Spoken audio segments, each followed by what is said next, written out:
개그우먼 이경실과 정선희가 과거에 있었던 에피소드를 방출해 화제가 되고 있습니다. 지난해부터 시작한 유튜브 채널에서 활발한 활동을 하고 있는 그녀는 거침없는 입담을 자랑하고 있는데요. 공개된 영상 속 이경실은 나는 마녀사냥을 당해봤다 라고 입을 열었고, 정선희는 난 입 나온 마녀다 라고 한숨을 쉬었습니다. 이경실은 난 그 뒤로는 그런 말을 다 믿지 않는다 라고 언급했고, 정선희는 쟤도 타이밍을 놓쳐서 설명을 못했겠다 싶다 라며 다른 연예인들을 언급했습니다. 또 이경실은 우리 연예인들은 설명을 못한다. 당했다는 사람이 얘기를 한 뒤에 우리가 하는 건 변명이 되는 거다 라며 우리가 아무리 일반인들에게 설명을 하려고 해도 믿으려고 마음을 먹지 않으면 우리가 하는 말은 그냥 이라며 안타까운 상황을 이야기했습니다. 이경실은 댓글로 터무니없는 걸로 욕하는 사람들이 있다. 잘하라고 욕하는 건 괜찮다 라고 이야기했습니다. 이경실은 많은 예능 프로그램에 출연하며 사랑받는 예능인으로 근황을 굳이 궁금해하지 않을 정도로 인지도와 스타성 그리고 화제성을 가지고 있는 방송인이었습니다. 하지만 여자 이경실의 삶은 고난과 시련의 연속이었습니다. 결혼 문제에 있어서 좋지 않은 선택을 하였고, 남편과 관련하여 과거 부적절한 언행을 보여 벌금까지 무는 등 잘못을 저지르기도 했습니다. 때문에 그녀는 한동안 방송에서 모습을 감췄고 사람들의 기억 속에서 잊혀져가고 있었습니다. 다시 대중들에게 간간히 얼굴을 보이고 있는 이경실의 기구했던 그 삶을 한번 살펴보겠습니다. 이경실의 어린 시절은 굉장히 박복했습니다. 중학교 시절 그녀의 아버지가 뇌졸중을 앓았고 집안이 가난했던 형편 때문에 수업료를 제대로 내지 못했습니다. 결국에 선생님에게 미움까지 받았다는 그녀는 중학교 때 수업료를 잘 못 낸다는 이유로 위축된 상태로 학교를 다녀야 했습니다. 하필 짝꿍이 반에서 가장 부자였고 이경실과 같은 잘못을 했는데도 짝꿍에게 담임 선생님은 온화했지만 중학생밖에 되지 않은 그녀에게는 정신머리가 썩었다 말했습니다. 당시 선생님에게 왜 학생을 차별하느냐라고 말하며 울다가 그녀는 선생님에게 따귀를 맞기도 했고 이후 뇌막염으로 입원까지 했다고 밝혔습니다. 엄마를 대신해서 아버지 병수발을 들었다는 그녀는 아버지를 씻기는데 눈물이 많이 났다고 합니다. 아버지 자신도 막내딸이 자신을 씻기는 것이 대견하기도 하면서 부끄러워하셨습니다. 하지만 그 병수발도 몇 년을 하다 보니 어린 마음에 꾀가 생겨서 병수발을 하는 자신의 상황을 벗어나기 위해 이경실은 서울로 대학을 가게 됩니다. 등록금을 모으기 위해 개그 콘테스트에 참가했고 그 당시 금상을 차지하며 이를 계기로 이경실은 개그우먼의 길을 걷게 됩니다. 사실 그녀는 원래 개그우먼이 될 생각은 없었고 배우를 지망했었습니다. 상금이 70만 원인 금상을 탔지만 불로소득세 33%를 떼고 지인들에게 수상턱을 내고 나니 남는 돈이 없어서 그대로 MBC에 입사하게 되었습니다. MBC의 인기 코미디 프로그램 웃으면 보기 와요에서 도루묵 여사 코너로 대인기를 끄는 등 전성기를 보내면서 1994 MBC 방송대상 코미디 부문 대상을 수상하였습니다. 코미디계에서 일꺾기를 정상에 올랐던 3명의 개그우먼 중 한 명인데요. 참고로 1대가 김미화, 2대가 이경실, 3대가 이영자입니다. 시트콤 전성기에 서막을 열었던 인기 시트콤 남자셋 여자셋에서는 노처녀, 여교수의 역할을 맡아 연기력도 보여주었습니다. 젊었을 때는 박미선이나 팽현숙과 함께 미인 코미디언으로 자주 언급됩니다. 자기관리가 철저한 편으로 방송에서 동료들이 그녀의 맵시에 감탄했다는 이야기를 하는 경우도 많습니다. 큰 인기를 얻으며 평탄한 방송 생활을 했을 것 같지만 당시 코미디계의 뒷면에 대해 직접 언급한 바 있습니다. 1987년도에 방송국에 처음 들어갔을 때 그녀는 개그맨들이 항상 웃음을 전달해주니 분위기가 화기애애할 것이다. 사람들도 굉장히 좋을 것이다 라고 생각하고 갔습니다. 하지만 얼마 후 그녀는 방송국은 웃음을 전달하는 사람들만 있는 곳이 아니라는 것을 깨달았고 어떻게 저런 사람들이 국민들한테 사랑을 받지? 저 사람들의 양면성을 알고 있나? 라는 생각이 들었으며 자신이 후배일 때 많은 걸 당할 때 정말 폭로하고 싶었다라고 고백했습니다. 또한 자신을 이경실이라고 부르는 것을 들어보지 못했다며 야, 이 엑스아라고 불렀다. 이름을 가끔 부르긴 하지만 무슨 얘기를 하다 보면 저 엑스 웃기네? 이라고 했다. 라고 회상했습니다. 이어 나이트에서 만났던 여자들과 자신들을 같은 취급했다며 그런 얘기를 할 때는 굉장히 수치스러웠다고 덧붙였습니다. 이경실은 MBC 예능 프로그램 일요일 일 요일 밤의 100회 특집 당시 있었던 에피소드도 전했습니다. 그녀는 무대가 알루미늄 무대여서 거울처럼 비치는 경우가 있었다. 그러면 치마를 입은 여자들은 속옷이 보일 수도 있다. 그래서 굉장히 조심스럽게 하는데 어떤 선배 하나가 나한테 치마를 벌려보라고 했다. 무슨 색깔 입었는지 본다고 하더라. 라고 말해 충격을 안겼습니다. 이어 그때 들어간 지 1-2년 됐을 때였는데 어디서 이렇게 몰상식하게 구냐.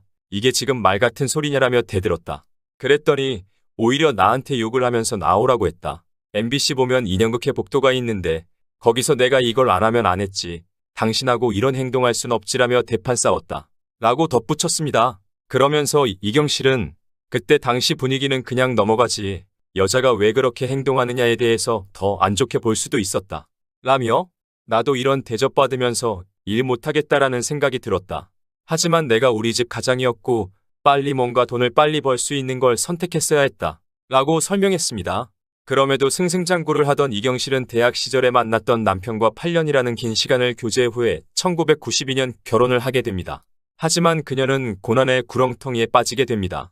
전 남편 손모 씨와 슬하에 일남 일녀를 두었으나 평소 의처증이 심했던 전 남편은 2003년경에 야구방망이로 이경실을 가격해 갈비뼈가 부러지고 온몸에 타박상을 입어 병원에 입원을 했고 결국 파경을 하게 됩니다.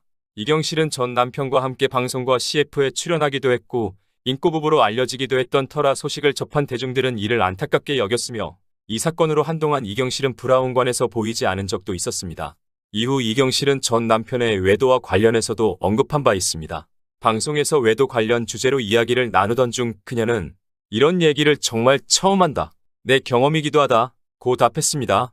이경실은 나 같은 경우는 지금도 그렇지만 부부싸움을 하더라도 빨리 해결하고 재밌게 살자는 주의다. 근데 정말 믿었던 뭔가가 무너지니까 전혀 그럴 거라고 상상도 못했던 게 나한테 다가오니까 내가 무건수행에 들어가게 됐다. 입이 닫아졌다. 상대방이 무슨 말을 해도 말대꾸도 안 하고 무표정하게 됐다. 고 털어놨습니다. 또 이경실은 가장 자존심이 상한 건 주변은 다 알고 있는데 나만 모른다는 거였다. 근데 누군가가 얘기해주니까 주변에서 기다렸다는 듯이 쏟아져 나오는데 그때 정말 창피했다. 고 토로했습니다. 그러면서 그 얘기해준 사람 앞에서는 자존심에 애써 태어난 척했다. 그러나 방송 중에도 다른 생각을 하게 되고 내가 아니었다. 이건 장담할 수 없는 일이다. 뭐든지 닥쳐봐야 아는 거다. 직접 당하는 것과는 하늘과 땅 차이다. 라고 밝혔습니다. 이경실에게 물리적 가해를 가한 혐의로 구속된 전 남편 손 씨는 징역 1년 6월에 집행유예 3년, 사회봉사 400시간을 선고받았습니다. 이후 이경실은 재혼하여 다시 새 출발을 하는 듯 보였으나 2015년 또 다시 남편의 만행으로 논란의 중심에 서게 됩니다. 남편이 지인의 아내에게 차 안에서 옷 속으로 손을 집어넣는 등 수치심을 유발하는 행동을 가한 혐의로 수사 중이라는 사실이 밝혀진 것인데요.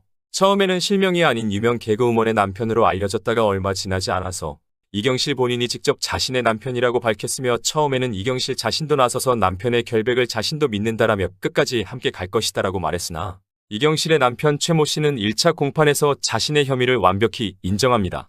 하지만 언론을 통한 인터뷰에서는 범죄 사실을 인정한 게 아니라 만취 사실만을 인정한 것이라고 교묘한 말로 둘러대며 다른 말을 하였고 이에 2차 공판에서 피해자가 당시 최 씨는 만취 상태가 아니었으며 다음날 오후 미안하다는 내용이 담긴 문자를 보내왔고 이후에는 새벽 시간 최 씨로부터 전화가 와 욕설을 하기도 했다. 고 증언했습니다. 또한 첫 공판에서 피고인 최 씨가 자백했다기에 그렇게 알고 있었는데 이후 언론을 통해 술 마신 사실을 인정한 것뿐이라고 말하고 최 씨의 부인인 이경실 씨도 언론사를 통해 자신을 매도시킨 것에 큰 좌절감을 느꼈다. 최 씨에게 엄벌을 내려달라. 고 호소했고 결론적으로 최 씨는 징역 10개월에 가해 치료 프로그램 40시간 이수를 선고받았습니다. 이 과정에서 이경실 또한 피해자를 비방하는 글을 SNS에 올렸다가 명예훼손 혐의로 기소돼 500만 원의 벌금형을 선고받았습니다. 이후 피해자가 별도의 민사상 손해배상 소송을 제기했고 당시 재판부는 원고 일부 승소 판결을 내리며 이경실 부부가 피해자에게 위자료 5천만 원을 남편 단독으로 3천만 원을 지급해야 한다고 판결했습니다. 이후 오랜 시간 방송을 떠났던 그녀는 2019년 연말에 방송에 출연해 2015년 남편의 사건에 대해 언급했습니다. 이경실은 나는 30년간 쉼없이 일하고 달려온 사람이다. 그런데 그 일이 있고 나서 방송국 섭외 전화가 뚝 끊겼다. 받아들이는 데까지 시간이 걸렸다. 오래 지날수록 나는 끝났나 보다라는 생각도 들었다. 고 고백했습니다. 이어 이경실은 그래도 지금까지 다른 사람들 평생 할 만큼 일을 했으니까라며 좋게 받아들이려고 했다. 사실 나도 그 생각만 하고 살았으면 우울증이 걸리고 정신병에 걸릴 수도 있었다. 하지만 좋게 받아들이고 사람들과 어울리고 운동하면서 좋은 생각만 하려고 했다. 고 털어놨습니다. 또 이경실은 어쩌다 내가 방송에 한번 출연하고 나면 다음날 검색어 1위가 된다. 그러면 온갖 악플이 달린다. 악플이란 게 날 모르는 사람들이 쓴 것이다. 그럴 때면 나도 찾아가서 따지고 싶다. 내 상황을 아냐고 하고 싶은데. 고 고충을 말했습니다. 또한 다른 방송에서도 그녀는 그동안 시련을 겪어서 이젠 안 올 줄 알았는데 나의 계획과 별개로 오는 게 시련이더라. 라며 그때는 우울하고 그랬다. 라고 당시를 회상했습니다. 그런데 은둔 생활이 그 전에는 바빠서 못 만난 친구들을 만난 계기가 됐다. 친구들이 어떻게든 불러내줘서 같이 시간을 보내며 지금까지 힘든 시기를 잘 견딘 듯하다. 라며 어려운 순간 있을 때마다 일어날 수 있었던 건 가족들 덕분이라고 주변에 대한 고마움을 표현했습니다. 한편 그녀가 고난을 견딜 수 있도록 곁에서 지탱해준 자녀들 또한 방송에서 활발한 활동을 이어나가고 있습니다. 딸 손수아는 슈퍼모델 선발대회에 출전해 데뷔 후 여전히 모델과 연기자로 활동 중이며 아들 손보승 또한 최근 드라마 펜트하우스 알고 있지만에 출연해 얼굴을 알렸으며 오디션 프로그램 내일은 국민가수에 참가하여 우수한 노래 실력을 선보인 바 있습니다. 최근 예능 방송에도 다시 출연하며 얼굴을 보이고 있는 이경 씨를 향해 여전히 비난의 여론이 남아있지만 일각에서는 당시 그녀가 피해자에게는 옳지 않은 행동을 하긴 했지만 한 남편의 아내로서 그럴 수밖에 없지 않았을까라는 동정의 여론도 보입니다. 화려한 전성기를 보낸 이경 씨, 그녀의 전성기가 또다시 돌아올지 활동을 지켜보며 이상 마칩니다. 감사합니다.